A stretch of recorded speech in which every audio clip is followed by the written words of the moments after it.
mengenai isbal tidak isbal, itu di hadisnya ada yang menyebutkan sholat, itu hadis Abu Dawud, tapi hadisnya tidak sahih, cuma hasan.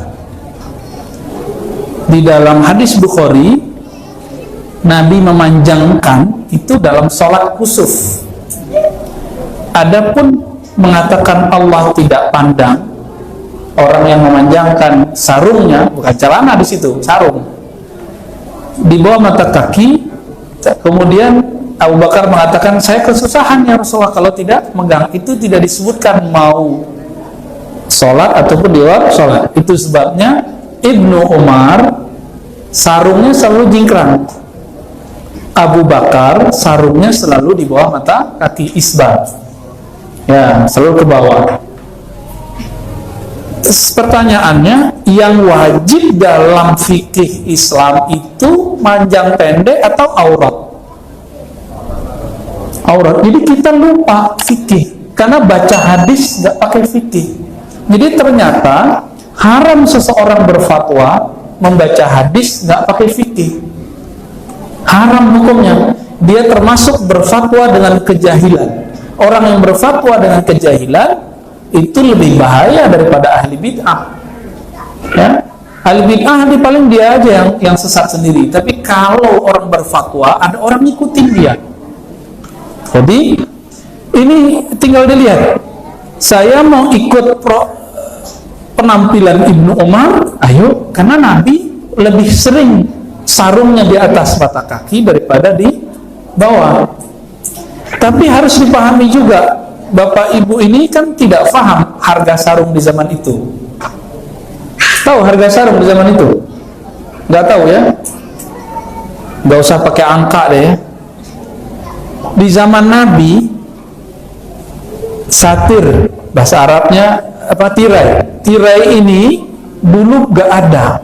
Kenapa? Jangankan untuk tirai, sarung untuk dipakai sholat pun gak cukup. Jadi orang-orang dulu kalau punya sarung gak sepanjang bapak ini, Pak pengurus kita ini, apalagi Cang nih ya, bagus banget sarungnya Cang. Ya, Pak Wadimur jualan ya. Enggak, sarung itu dulu enggak segede ini. Sarung itu dulu mereka separohnya. Sehingga semua orang rata-rata sarungnya pasti hanya di bawah dengkul dikit, di bawah lutut dikit gitu. Kalau di atas lutut pasti budak. Pasti budak. Orang biasa di bawah dengkul dikit. Ada orang belagu di atas, di bawah. Berarti dia kaya. Jangan kaya ya, juragan sih ya. Coba sarungnya beda sama kembaran itu. Ini jingkrang, ini enggak. Apakah masalahnya sama? Siapa tahu lebih kaya kembarannya ya. Jadi sekarang masalah jingkrang nggak jingkrang itu problemnya beda dengan zaman Rasulullah. Ini yang kita lupakan. Bahkan sahabat itu bercerita, kami kalau mau sujud hati-hati. Kenapa? Nggak ada satir, takut kelihatan sama perempuan di belakang.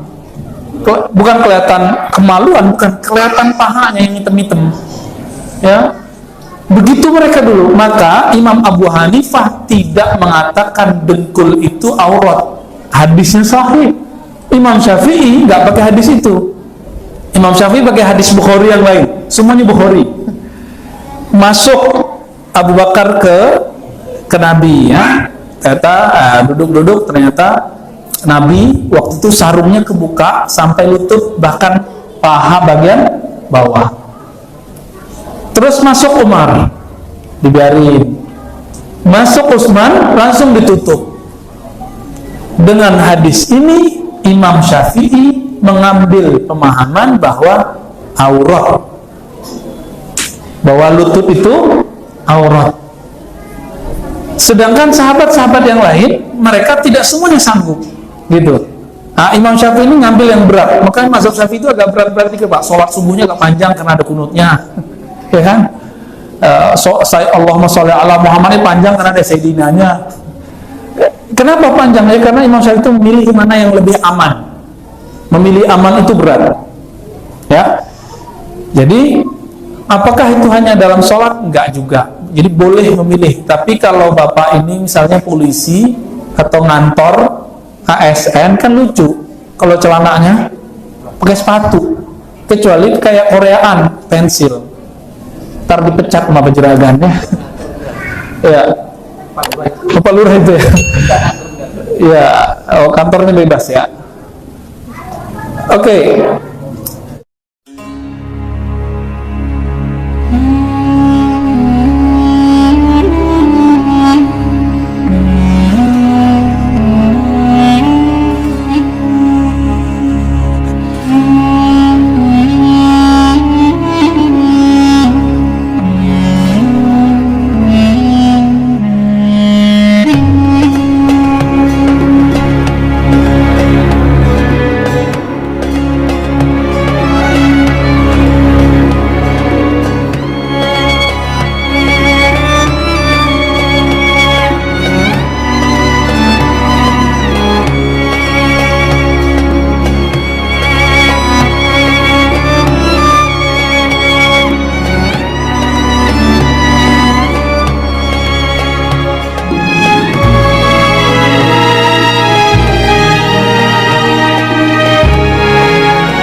Ustadz, ya, kami sedang pengumpulan dana, acara pengumpulan dana. Yang punya usul siapa kita undang nanti ustadznya? Datanglah satu ngusul. Saya usul, gimana kalau kita undang Abdul Somad? Apa katanya langsung? Abdul Somad bukan ahlus sunnah. Jadi yang dimaksud sunnah itu apa? Hanya gara kaki celana saya menutup mata kaki, saya dikeluarkan dari sunnah. Oh, yang saya ikut itu ulama, bukan saya ikut perampok. Saya tak masalah dikeluarkan dari ahlu sunnah. Memang ahlu sunnah punya bapak dia. Yang jadi masalah itu adalah kenapa umat ini terpecah belah hanya masalah kaki celana. Padahal ulama sudah bahas itu. Ibnu Hajar al-Asqalani abad ke-7, abad ke-8. Artinya apa? Masalah ini sudah putus tuntas 700 tahun yang lalu. Kenapa dibongkar-bongkar balik lagi? Ada apa ini? Kenapa umat ini disibukkan masalah ini? Nggak habis waktu, habis suara masalah ini. Udah berapa lama habis? Udah hampir 1 jam habis suara masalah ini. Saya dulu merasa pulang ke Pekanbaru tidak lagi sibuk membahas masalah kaki celana, masalah telunjuk bergerak. Saya dulu mau pulang ke Pekanbaru, mau nulis buku pedoman ilmu hadis untuk SMP, pedoman ilmu hadis mudah untuk SMA, hadis-hadis pilihan untuk ibu-ibu, hadis-hadis untuk yang mau melahirkan anak, hadis-hadis untuk bapak-bapak, hadis-hadis untuk keluarga yang mau menikah. Itu sampai sekarang tak terwujud. Kenapa? Sibuk ngurus masalah ini. Sibuk. Tengoklah buku saya, mana ada membahas masalah khilafiyah solat, masalah khilafiyah puasa, masalah khilafiyah kurban, masalah khilafiyah 37 masalah populer. Kenapa Ustadz sibuk masalah ini? Ya karena ditanya. Jadi teman-teman sekalian, saya anjurkan tidak usah saling mencela, tidak usah saling menyaingi satu dengan yang lainnya. Masya Allah, ada orang lewat celananya tidak isbal, lalu antum ada yang menghina misalnya atau mencelanya. Ada banjir ya? Masya Allah, nggak usah seperti itu. Seperti sering juga saya dengar kadang-kadang ada orang yang isbal misalnya, padahal dia menjaga waktu sholatnya baik dan sebagainya, kelebihan pakaiannya. Saya ada gunting di rumah, ya kadang-kadang kita lupa celana tidak isbal tapi mulutnya isbal, pendengarannya isbal gitu kan. Jadi tolong dikondisikan supaya lebih baik dalam praktek kehidupan kita ya. Nah, Allahu musta'an insyaallah. Barakallahu fiik.